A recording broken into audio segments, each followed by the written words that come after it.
الشيطان الرجيم بسم الله الرحمن الرحيم طاسين تلك آيات القرآن وكتاب مبين هدى وبشرى للمؤمنين الذين يقيمون الصلاة ويؤتون الزكاة وهم بالآخرة هم يوقنون إن الذين لا يؤمنون بالآخرة زينا لهم أعمالهم فهم يعمهون أولئك الذين لهم سوء العذاب وهم في الآخرة هم الأخسرون وإنك لتلقى القرآن من لدن حكيم عليم صدق الله العظيم۔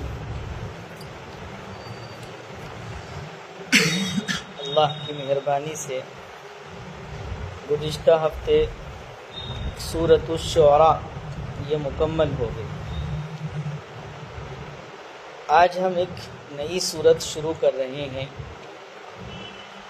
جس کا نام ہے سورہ نمل۔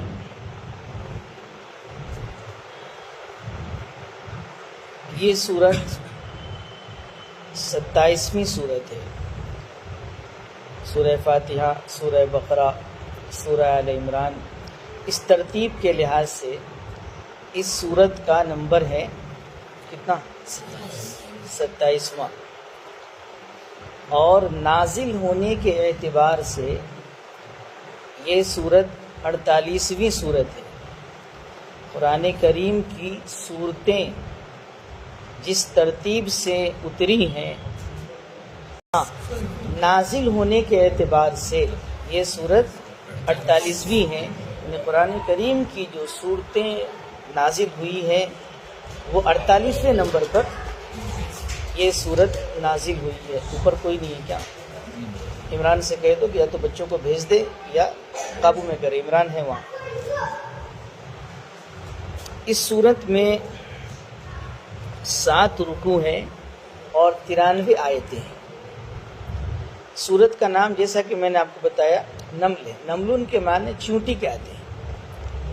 اس سورت کے 18ویں آیت میں چیونٹی کا تذکرہ آیا ہے۔ حضرت سلیمان علیہ السلام کو اللہ تبارک و تعالیٰ نے یہ خاص چیز عطا فرمائی تھی کہ وہ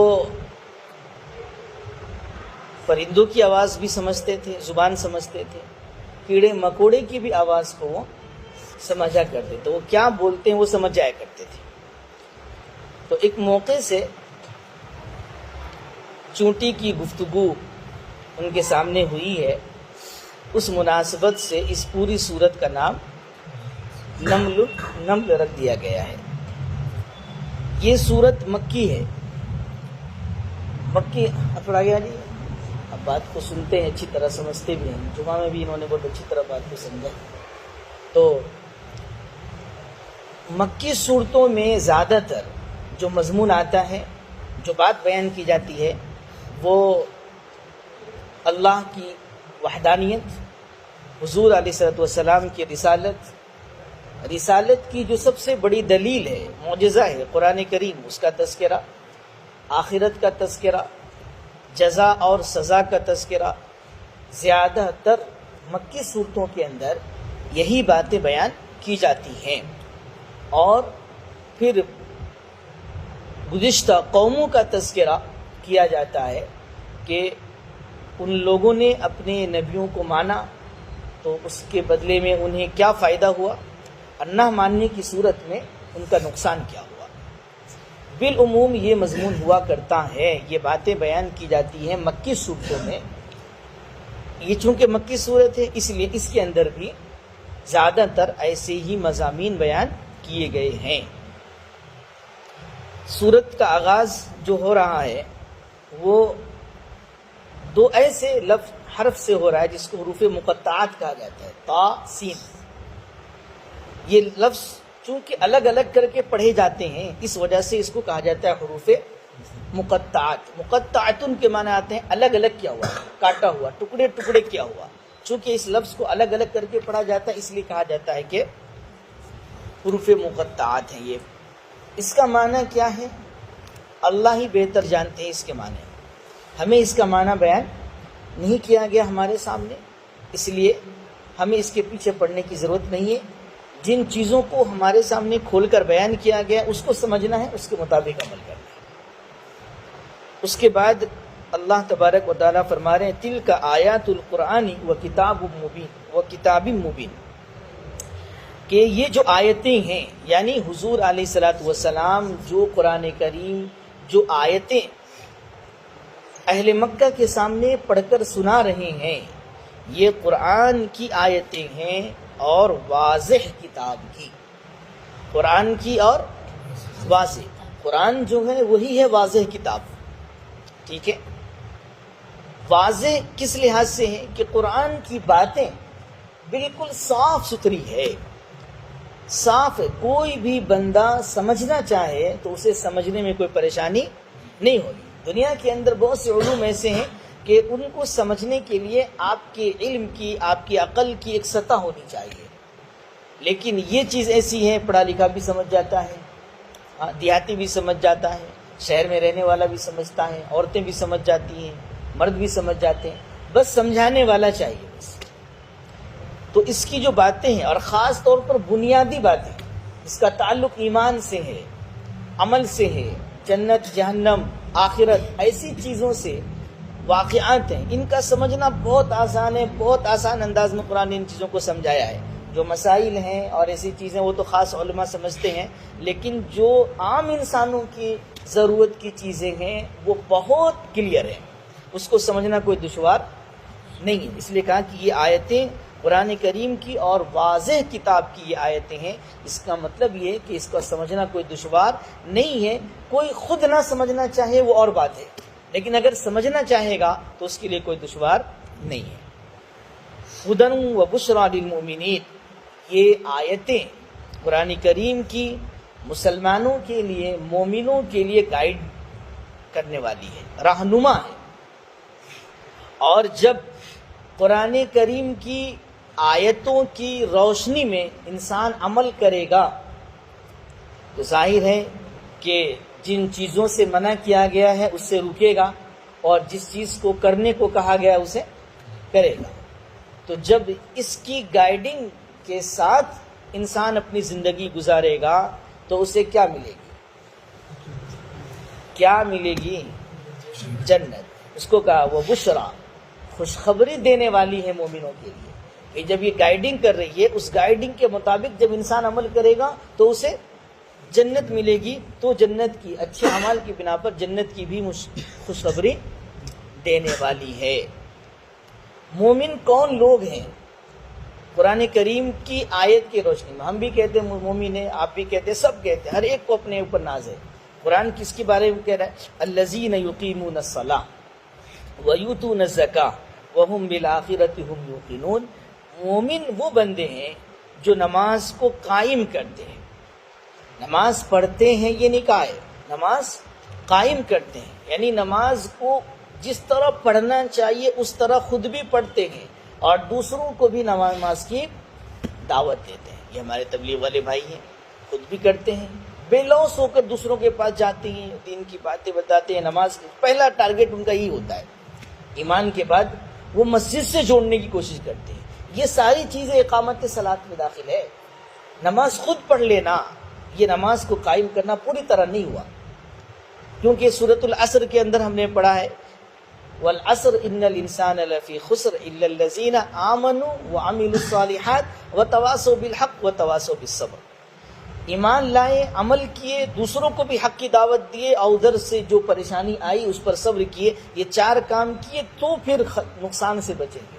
خود نماز پڑھ لیے، خود روزہ رکھ لیے، یہ کافی نہیں ہے. تو یہ کہا کہ نماز قائم کرتے ہیں. دوسرے نمبر پہ کہا زکوٰۃ ادا کرتے ہیں.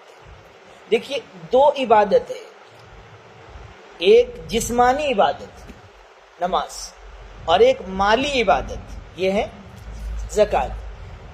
جسمانی عبادتوں میں سب سے اہم عبادت نماز ہے، اور مالی عبادت میں سب سے اہم عبادت زکوٰۃ ہے، کیونکہ حج تو مالی عبادت بھی ہے اور جسمانی بھی ہے، اور سب لوگوں پر ہے بھی نہیں. مالی عبادت میں اور بھی بہت سی چیزیں، نفلی صدقہ خیرات ہے، لیکن یہ ضروری چیز ہے زکوٰۃ. تو مالی عبادت میں سب سے اہم عبادت زکوٰۃ ہے، اور جسمانی عبادت میں سب سے اہم عبادت نماز. تو یہ دو اہم عبادت کا تذکرہ کر دیا گیا. اس کا یہ مطلب نہیں کہ وہی مومن ہے جو اس نماز پڑھ لیا زکوٰۃ دے دیا باقی کام نہیں، پورا دین مراد ہے، لیکن ان میں جو اہم ہے اس کو ذکر کر دیا گیا. جب اہم آ گیا تو جو اس سے نیچے کی چیزیں وہ خود اس میں شامل ہو جائیں گی. ٹھیک ہے. اور اس کے بعد ایک عقیدہ بیان کر دیا، وَهُمْ بِالْآخِرَةِ هُمْ يُوقِنُونَ.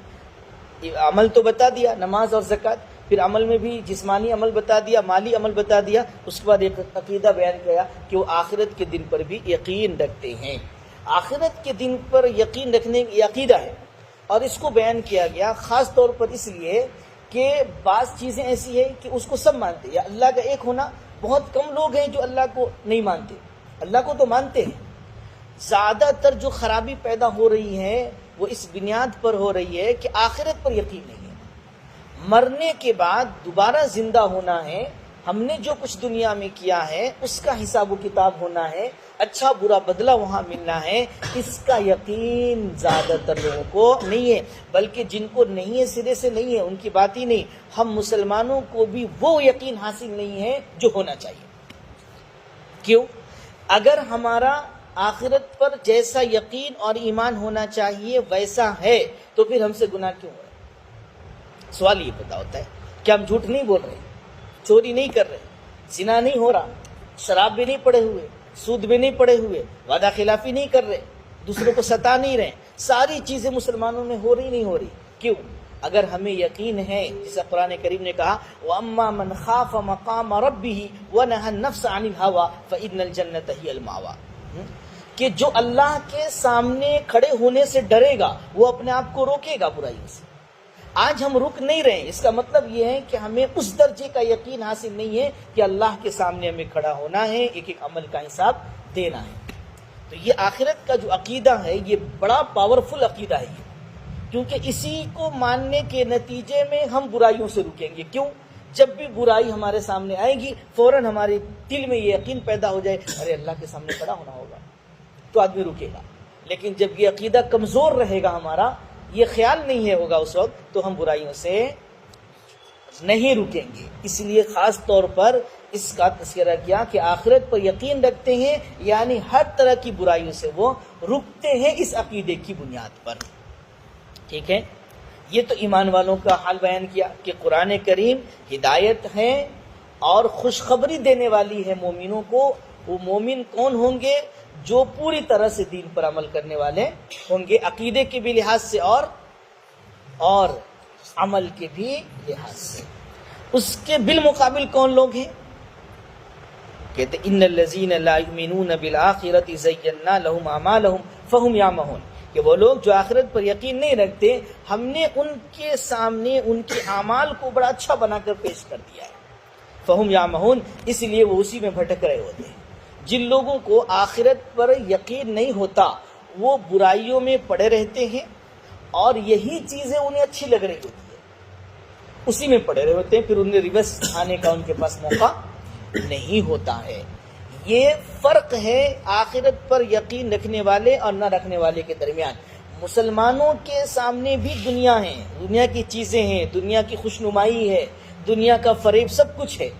لیکن جب مسلمان اس میں لگتا ہے تو اندر سے اس کا ایمان اور عقیدہ اسے یہ بات سمجھاتا ہے کہ میں کہاں پڑ گیا ہوں، مجھے تو اللہ کے سامنے جانا ہے، اللہ کو حساب دے رہے ہیں ان چیزوں کا، تو وہ واپس ہو جاتا ہے. لیکن کافروں کے سامنے چونکہ آخرت کا عقیدہ نہیں ہوتا ہے، اس لیے وہ انہی چیزوں میں پڑا رہتا ہے، آگے بھاگ رہا ہوتا ہے. اسی کو قرآن نے کہا کہ ان کے برے اعمال ان کے لیے مزین کر دیا اللہ نے. فہم یعمہون، اس لیے وہ اسی میں بھٹک رہے ہوتے ہیں، انہیں یہی چیزیں اچھی لگ رہی ہوتی ہے، واپس نہیں آتے. لیکن ایمان جس کے سامنے ہوتا ہے وہ فوراً آخرت کا یقین اس کے سامنے آتا ہے کہ میں کہاں بھٹک رہا ہوں، مجھے تو اللہ کے کو منہ دکھانا ہے، لہٰذا میں کن چیزوں میں پڑا ہوا ہوں. وہ واپس آتا ہے اور اپنی زندگی کی اصلاح کرتا ہے. ان اولئک الذین لهم سوء العذاب، یہی وہ لوگ ہیں، یعنی جو آخرت پر یقین نہیں رکھتے، یہی وہ لوگ ہیں کہ ان کے لیے برا عذاب ہے دنیا میں بھی، خاص طور پر موت کے وقت. کافر کی جب روح نکالی جاتی ہے تو اس کی روح جسم کے اندر ادھر ادھر بھاگ رہی ہوتی ہے، فرشتے بڑی سختی کے ساتھ اس کی روح نکالتے ہیں اور ایک دم سے اس کو توڑ کر رکھ دیا جاتا ہے. اور مومن کی روح جب نکالی جاتی ہے تو اسے بہت آرام، بڑی آسانی کے ساتھ اس کی روح نکل جاتی ہے. وہ خود چاہتی ہے کہ فرشتوں کے حوالے ہو جائے. اور یہاں کافروں کا حال یہ ہوتا ہے کہ بھاگتی ہے روح کی اس کے قبضے میں نہ آ جائے، بڑی پریشانی. تو آخرت دنیا کے اندر بھی برا عذاب ہے. وَهُمْ فِي الْآخِرَةِ هُمُ الْأَخْسَرُونَ، اور آخرت میں تو سب سے زیادہ نقصان میں یہی ہے. کیوں؟ وہاں نجات ہونی نہیں ہے. مومن کے لیے زیادہ خسارہ نہیں ہے. اللہ نہ کرے اگر کوئی بندہ اپنے برے اعمال کی وجہ سے جہنم میں چلا بھی گیا تو ایمان کی بنیاد پر وہ بہرحال ایک نہ ایک دن نکل جائے گا اس سے. ایمان اتنی پاورفل چیز ہے. اس پر بھی ہماری تبلیغی بھائی بہت زور دیتے ہیں، کتنا سمجھاتے ہیں. زیادہ تر ان کی باتیں ایمان پر ہوتی ہے اسی بنا پر کہ ان کو پتہ ہے کہ ایمان کتنی ضروری اور اہم چیز ہے. لیکن یہ سب سے زیادہ خسارے میں اس لیے ہیں کہ ایمان نہیں ہے تو نجات ہونی ہی نہیں ہے. اس بنا پر یہ سب سے زیادہ خسارے میں ہے. وَإِنَّكَ لَتُلَقَّى الْقُرْآنَ مِن لَّدُنْ حَكِيمٍ عَلِيمٍ. یہاں جناب رسول اللہ صلی اللہ علیہ وسلم کو تسلی دی جا رہی ہے کہ میرے پیغمبر، اگر یہ کافر آپ کی بات نہیں مان رہی ہیں، آپ کے لائے ہوئے قرآن کو جھٹلا رہے ہیں، انکار کر رہے ہیں، آپ کو پریشان ہونے کی ضرورت نہیں ہے. کیونکہ یہ قرآن کریم آپ کو جو دیا جا رہا ہے وہ کس کی طرف سے دیا جا رہا ہے؟ اس ذات کی طرف سے جو بڑی حکمت والی ہے، بڑی علم والی ہے. وہ بندوں کی مصلحتوں سے بھی واقف ہے اور بندوں کے احوال کا بھی اسے علم ہے. وہ دونوں چیزوں کو سامنے رکھ کر یہ قرآن کریم آپ کو دے رہے ہیں. اللہ کی ذات دے رہی ہے، لہٰذا آپ کو ان کے ماننے ان کے نہ ماننے سے پریشان ہونے کی ضرورت نہیں ہے. آپ کو قرآن کریم دیا جا رہا ہے ایسی ذات کی طرف سے جو بڑی حکمت والی اور بڑی علم والی ہے، لہٰذا آپ اسے قبول کیجیے، اس کو لیجیے. یہاں سے دو بات ثابت کر دیا. قرآن کریم وحی کا قرآن کریم کو ثابت کر دیا اور رسالت کو ثابت کر دیا. یہ جو آیت ہے اس سے کیا ثابت ہو گئی؟ حضور علیہ الصلوۃ والسلام کی رسالت ثابت ہو گئی. کیونکہ یہ قرآن اللہ تبارک و تعالیٰ دے رہے ہیں کس کو؟ حضور صلی اللہ علیہ وسلم کو. اور جس کو یہ قرآن دیا جائے گا وہ کون ہوں گے؟ بولیے نا، رسول ہوں گے. تو یہاں سے حضور کی رسالت بھی ثابت ہو گئی اور قرآن کریم کا اللہ کی کتاب ہونا بھی ثابت ہو گیا. یہ دو چیزیں ہوگی. اب آگے جو موسیٰ علیہ السلام کا واقعہ بیان کیا جا رہا ہے وہ اس بات کو بتانے کے لیے کہ یہ اس کی تائید میں کہہ لو، یہ دو چیزیں جو ثابت ہوئی، قرآن کریم کا اللہ کی طرف سے ہونا ثابت ہوا اور حضور علیہ الصلوۃ والسلام کا پیغمبر ہونا ثابت ہو گیا. اس کو اور دو باتوں سے اس کو اور مضبوط کر رہے ہیں. وہ اس طرح مضبوط کر رہے ہیں کہ قرآن کریم میں یہ واقعہ حضور علیہ الصلوۃ والسلام یہ واقعہ سنا رہے ہیں. پہلی قوموں کا واقعہ مکہ والوں کو سنا رہے ہیں. اب یہ بات جہاں سب لوگوں کو معلوم ہے کہ حضور علیہ الصلوۃ والسلام امی تھے، آپ کو خود لکھنا نہیں آتا تھا، خود پڑھنا نہیں آتا تھا. اس کے باوجود حضور علیہ الصلوۃ والسلام پہلی قوموں کے کتابوں کے اندر جو واقعات ہیں اس کو بالکل صحیح بتا رہے ہیں لوگوں کو. کہاں سے بتا رہے ہیں؟ اگر پڑھنا آتا تو آپ اور ہم کہہ سکتے تھے کتابوں میں پڑھ لیے ہوں گے، پڑھ کے بتا رہے ہیں، لیکن آپ کو پڑھنا تو نہیں آتا تھا. پھر پہلی قوموں کا واقعہ جو حضور علیہ الصلوۃ والسلام صاف بالکل صحیح بتا رہے. کہاں سے بتا رہے؟ وحی کے ذریعے سے اللہ نے آپ کو بتایا، اسی سے بتا رہے ہیں. ٹھیک ہے، تو یہ ایک تو یہ بات. دوسری بات یہ ہو گئی کہ موسیٰ علیہ السلام نے جو معجزہ پیش کیا فرعون اور اس کے ماننے والوں کے سامنے، حق ثابت ہو جانے کے باوجود بھی انہوں نے انکار کر دیا. جب مقابلہ ہوا، جادوگروں کو بلایا گیا اور ان کے سامنے سارے لوگوں کو جمع کر کے جب مقابلہ ہوا، موسیٰ علیہ السلام غالب آ گئے تو جادوگر تو سمجھ گئے کہ یہ جادو نہیں ہے، یہ معجزہ ہے، اللہ کے پیغمبر ہے. سب کے سب ایمان لے آئے. لیکن فرعون اور اس کے جو درباری تھے، اس کی جو قوم تھی، وہ حق ظاہر ہونے کے باوجود بھی ایمان لائے کیا؟ نہیں لائے. قرآن کریم آگے کہہ رہا ہے کہ ان کو معجزے کے یقین، سچا ہونے کا بالکل یقین تھا، اس کے باوجود صرف تکبر کی بنیاد پر، انانیت کی بنیاد پر انہوں نے اس کو ایک تو ہوتا ہے کہ غلط فہمی کی وجہ سے نہ ماننا، سمجھ میں نہیں آیا، سمجھ نہیں، ایسا نہیں تھا، یہ بالکل سمجھ گئے تھے کہ موسیٰ علیہ السلام یہ بالکل برحق ہیں، اور جو کچھ انہوں نے پیش کیا ہے یہ جادو نہیں ہے، یہ معجزہ ہے، اس کے باوجود انہوں نے تکبر کی وجہ سے اس کو مان کر نہیں دیا۔ حضور علیہ السلام نے اہل مکہ کے سامنے جب قرآن کریم کو پیش کیا تو انہوں نے بھی یہ سمجھ لیا تھا کہ یہ بالکل سچ ہے، یہ معجزہ ہے، یہ اللہ کا کلام ہے، اس کے باوجود بھی تکبر کی بنیاد پر مان کر نہیں دیا۔ اس لیے موسیٰ علیہ السلام کا واقعہ یہاں سنایا جا رہا ہے کہ میرے پیغمبر اگر آپ کے قرآن کو یہ نہیں مان رہے ہیں تو آپ پریشان نہ ہو۔ پہلے بھی فرعونیوں نے جانتے بوجھتے اس کو مانا نہیں تھا، تو یہ بھی سمجھ رہے ہیں، کیوں؟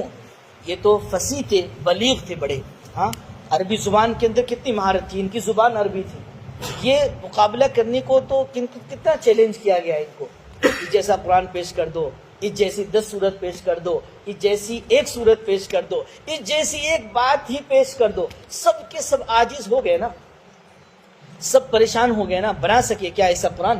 نہیں بنا سکے۔ اس کا کیا مطلب؟ ان کو یہ سمجھ میں نہیں آیا کہ یہ اللہ کا کلام ہے۔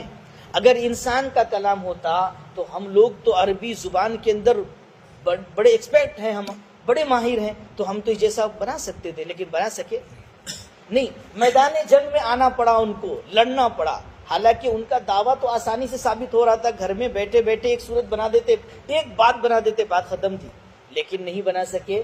کیا ان کو سمجھ میں نہیں آیا کہ اللہ کا کلام ہے؟ یہ آ چکا تھا ان کی سمجھ میں کہ اللہ ہی کا کلام ہے، مگر ہماری چودراہٹ، ہماری بڑائی، ہمارا منصب، ہمارا عہدہ یہ ختم ہو جائے گا، اس بنا پر انہوں نے نہیں مانا۔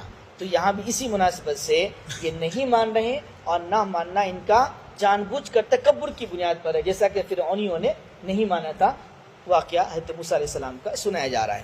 اذ قال موسیٰ لأہلہ انی آنست نارا، یہ آپ کو معلوم ہونا چاہیے، پہلے بھی یہ واقعہ آ چکا ہے کہ حضرت موسیٰ علیہ السلام جب وہ واقعہ پیش آیا تھا کہ ایک قبطی کو ایک گھونسا آپ نے مار دیا تھا، وہ مر گیا تھا اس کی وجہ سے، تو وہ حضرت نے ہمارے خوف کے مدین کا راستہ پکڑ لیا اور مصر سے مدین چلے گئے۔ وہاں جا کر کے حضرت شعیب علیہ السلام کی صاحبزادی سے ان کا نکاح ہوا، اور مہر میں 10 سال بلکہ 8 سال پہلے طے ہوا بکری چرانا، اور مزید 2 سال اور 10 سال وہ یہ خدمت کرتے رہے۔ اس کے بعد جب پورا ہو گیا یہ وقت تو آپ وہاں سے اپنی بیوی کے ساتھ واپس ہونے لگے۔ راستے میں چونکہ ٹھنڈی کا وقت تھا، ایک جگہ پر انہیں پہاڑ کے اوپر، یہ وہی طور سینا کوہ طور، وہاں پہاڑ پر ان کو کچھ روشنی نظر آئی۔ پہلے زمانے میں ایسا ہوا کرتا تھا کہ چونکہ مسافروں کے لیے کوئی باضابطہ رہنے کا نظام نہیں تھا، ذاتو محلے میں مسجدوں میں آ کے رہ جاتے تھے، یا ایسے ہی چلتے چلتے کہیں کسی بستی میں رک گئے، کسی نے کھانا بھیج دیا۔ لوگوں میں بڑی انسانیت تھی پہلے، ہم لوگ بھی کافی اپنے بچپن میں بھی کچھ دیکھے ہیں، زیادہ تو نہیں۔ اب تو ایسا لاک رہتا ہے کہ اوپر کون رہتا ہے پتہ نہیں، نیچے کون رہتا ہے ہمیں پتہ، یہ انسانیت مر گئی ہے اب۔ صحیح، مسجد میں اگر کوئی آ گیا اس کو بھگا کے چھوڑیں گے، کون ہے یہ، کہاں سے آیا ہے، نکالو اس کو، اے بھائی مسافر ہے یار، سونے دو اس کو، تحقیق کر لو ذرا، اس کا زمانہ بھی اسے خراب ہے۔ لیکن اس کا یہ مطلب نہیں کہ ہر آدمی کے پاس پیسے نہیں کہ ہوٹل میں ٹھہرے، گرچہ ہوٹل بنے ہوئے ہیں، گیسٹ ہاؤس بنے ہوئے ہیں مسافر، لیکن یہ سب چیزوں کی طرف توجہ نہیں جاتی۔ شہر کے اندر مسافر خانے ہونے چاہیے تاکہ غریب مسافر ٹھہر سکے، ہر ایک کے پاس پیسے نہیں ہیں۔ تو پہلے یہ ہوتا تھا کہ امیر کبیر جو بڑے لوگ ہوتے تھے وہ اپنے آدمی بیٹھا دیتے، کہیں پر رکھ دیتے، آگ جلا دیتے کہ کبھی رات کو کوئی دور سے مہمان آئے گا، کوئی مسافر آئے گا، اسے آگ جلتی ہوئی نظر آئے گی تو وہاں آئے گا یہ سمجھ کر کوئی آدمی ہے، اور وہاں کھانے پینے کا بھی انتظام رہتا، کھلا پلا دیتے، سلا دیتے، پھر آگے سفر کرتے۔ تو یہ جب آ رہے تھے مدین سے واپس، اب یہاں یہ مدین سے کہاں جا رہے تھے؟ بعض لوگوں نے کہا کہ مصر جا رہے تھے، لیکن سوال پیدا ہوتا ہے کہ مصر سے تو بھاگ کر آئے تھے اور وہاں قبطی کو مار دیا تھا، وہ ڈر کے مارے آئے تھے، پھر وہاں جائیں گے پھر پکڑ لے گا وہ فرعون بیٹھا ہوا وہاں، ٹھیک ہے، تو پھر کیوں جا رہے تھے؟ یہ اشکال پیدا ہوتا ہے۔ اس لیے بعض لوگوں نے کہا کہ اپنے آبائی وطن شام جا رہے تھے، لیکن وہ راستے میں بھٹک گئے اور وہ لوکیشن صحیح نہیں تھا حضرت کا، وہ جانے کو شام کی طرف، اور وہ لوکیشن مل گیا مصر کا، وہ راستے میں ادھر ہی چلے گئے اور وہاں وہ تو جا رہے تھے، راستے میں جو وہ حضرت کو آگ نظر آئی تو اپنے گھر والے سے کہا کہ 1 منٹ یہاں رکو، میں جا کر آتا ہوں، مجھے آگ نظر آ رہی. آگ نظر آ رہی کا مطلب یہ ہے کہ کوئی نہ کوئی بندہ وہاں ہوگا ہی، اور اگر نہیں ہوگا تو کم سے کم آگ ہی سلگا کے لے کے آ جاؤں گا، ٹھنڈی ہے، کچھ دیر تاپ ہو. اپنے تاپنا جانتے ہیں، سینکنا کیا بولتے ہیں یہاں، آگ ایسا کرتے ہیں کیا سینکنا بولتے ہیں. تو کچھ سینک، لعلکم تستلون کا ترجمہ اسی حساب سے کریں گے، اس لیے پوچھ لیا ہم نے، ٹھیک ہے، تاکہ تمہیں سینک لینا تو آگ کچھ گرمی محسوس ہوگی. اب حضرت وہاں گئے تو وہاں گئے تو تھے آگ لانے، لیکن حقیقتاً وہ آگ نہیں تھی، وہ اللہ تبارک و تعالیٰ کی تجلی تھی. اس لیے جیسے حضرت آگے بڑھے، فوراً دور ہی تھے، ابھی قریب نہیں پہنچے تھے، آواز آ گئی کہ جہاں پہنچ رہے ہیں نا میں، یہ بابرکت جگہ ہے، اور یہ جو آگ نظر آ رہی یہ آگ نہیں، اللہ تبارک و تعالیٰ کی تجلی ہے. وہاں جا کر اللہ تبارک و تعالیٰ کی آواز کو سنا. موسیٰ علیہ السلام کو کلیم اللہ کہا جاتا ہے. کلیم اللہ، اللہ کے کلام کو سننا، تو اللہ کے کلام کو تو آپ بھی سن رہے ہیں، کلیم اللہ ابھی ہیں کیوں نہیں؟ ہاں ایسے جواب دے، اس لیے وہ ڈائریکٹ سن رہے تھے. ہم لوگ حضرت اپنے نبی کے واسطے سے سنے، پھر نبی کے واسطے صحابہ سنے، پھر سب واسطے سنے، اور وہ ڈائریکٹ سن رہے تھے. لیکن یاد رکھیے گا اللہ کو دیکھ نہیں رہے تھے، وہ صرف آواز سن رہے تھے.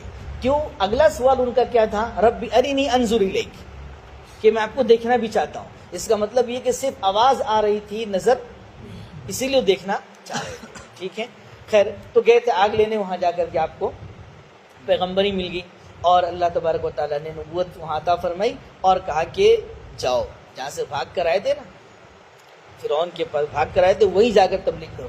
یہ اللہ کا ایک نظام ہے. ٹھیک ہے، یہ بندے کو اس طرح سے کہ جہاں سے ایسی حالت ہو کر چلے تو وہیں جاؤ، اور اسباب دیکھو کتنے خراب ہیں. آپ اگر ظاہر میں سوچیں تو کتنے حالات یہ ہیں کہ اس سے تو جان بچا کر آئے تو وہ تو بادشاہ پاورفل ہے، وہاں جائیں گے تو پتہ نہیں کیا کر دے گا. اور اس بات کا اظہار بھی کیا نا، مختلف آیتوں میں یہ بات آئی ہے کہ ان کو ڈر بھی ہوا، اور کہا بھی کہ انی اخاف ان یقتلون ولہم علی ذنب فاخاف ان یقتلون، ایک گناہ کیا ہوا ہوں میں، مار دیا ہوں قبطی کو، بھی ڈر لگ رہا ہے کہ جاؤں گا تو مجھے قتل کر دیں گے. قال لا تخافا، نہیں ڈرنے کی کوئی بات نہیں ہے. اس لیے ہر دین کے داعی کو، چاہے وہ عالم ہوں، تبلیغ والے ہوں، کوئی بھی ہوں، ڈرنے کی کوئی ضرورت نہیں ہے. اللہ کا نام لے کر دین کی بات پہنچا دینا ہے. ٹھیک ہے، ارے وہ یہ کرے گا وہ کرے گا، کوئی بھی فرعون سے بڑا مجرم ابھی ہے نہیں ہے.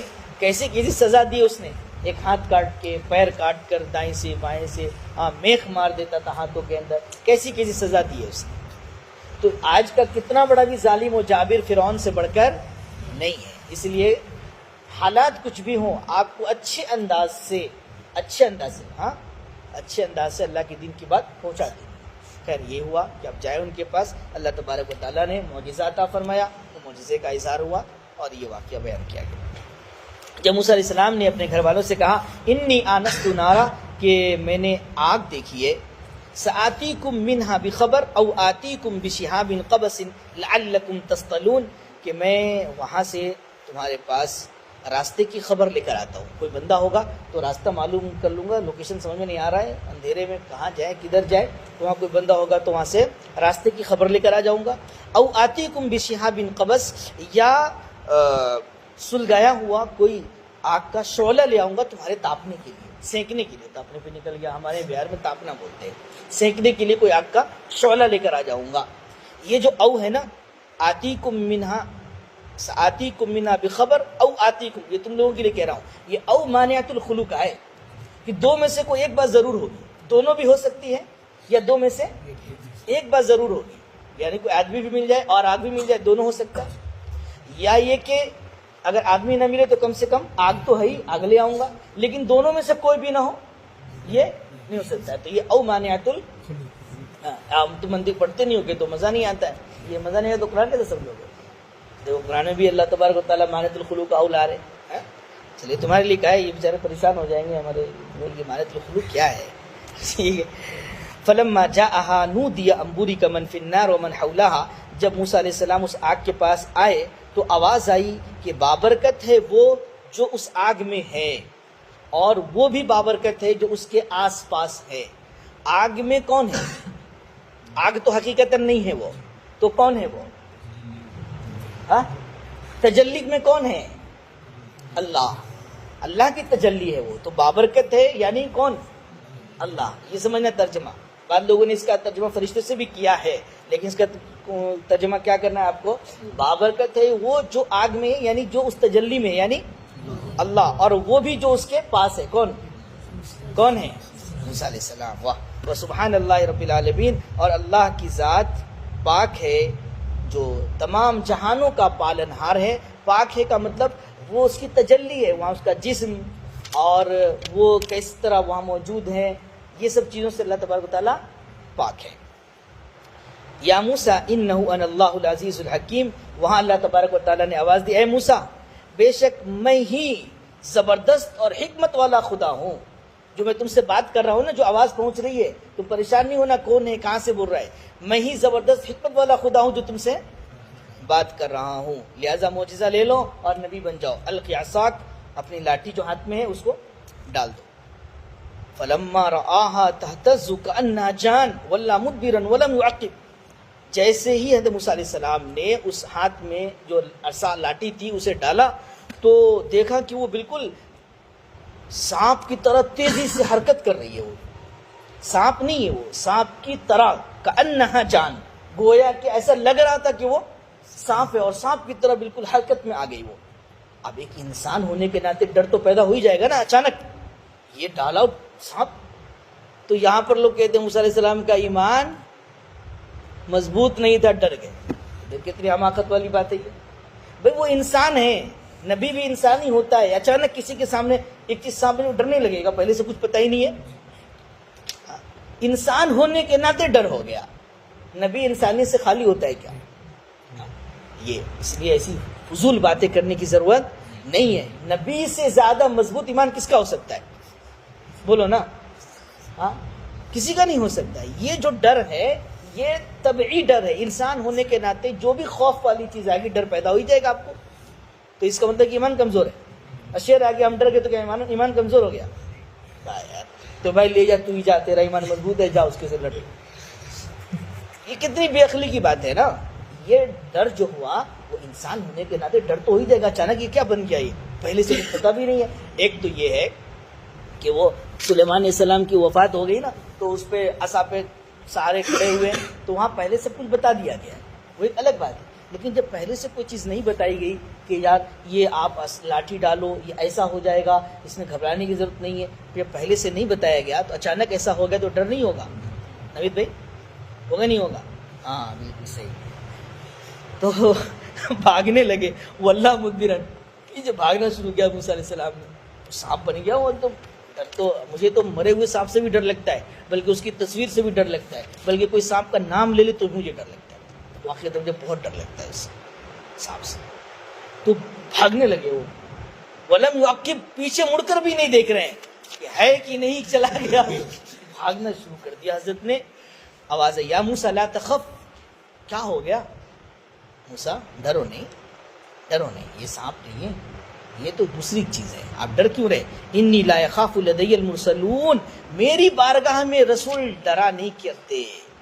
آپ کیوں ڈر رہے؟ میں اللہ ہوں، میرے پاس آئے ہوئے ہو تم. یہاں پر رسول ڈرا نہیں کرتے. یہ کہا جا رہا ہے، اصل مقصود بتانا ہے کہ یہاں ڈرنا نہیں چاہیے. جس کو میں تم لوگوں کے لیے کہوں کہ ہے تو خبر مگر کیا ہے؟ یہ بولنا انشاء ہے تو خبر کی صورت، مگر یہ ہے انشاء کہ ہمارے پاس ڈرنا نہیں چاہیے. ٹھیک ہے یہ. ہاں، الا من ظلم ثم بدل حسنا بعد سوء فانی غفور رحیم. ہاں، ڈرنا کس کو چاہیے؟ جس نے ظلم کیا ہو، جس نے گناہ کیا ہو. اصل میں ان کا ذہن چلا گیا کہ ٹھیک ہے یہاں پر اسے نہیں ڈرنا چاہیے، لیکن وہاں جو مار کر آیا ہوں قبطی کو، تو کبھی اس کے بارے میں پکڑ ہو جائے. تو اس نے کہا کہ ہاں جس نے کوئی گناہ کیا اس کو اللہ کے سامنے ڈرنا چاہیے. لیکن پھر تم نے تو گناہ کرنے کے بعد توبہ کر لی ہے نا.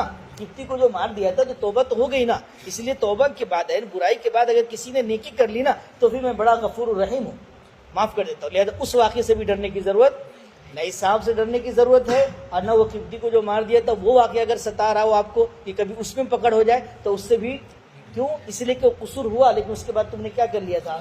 توبہ، اور قصور کے بعد جب توبہ ہو جائے تو قصور باقی نہیں رہتا. ٹھیک ہے، تو دونوں وجہ جو ڈرنے کی ہے اس میں سے کوئی وجہ آپ کے پاس نہیں ہے، لہذا ڈریے وریے نہیں. ایک معجزہ تو دے دیا، ایک اور لے لو.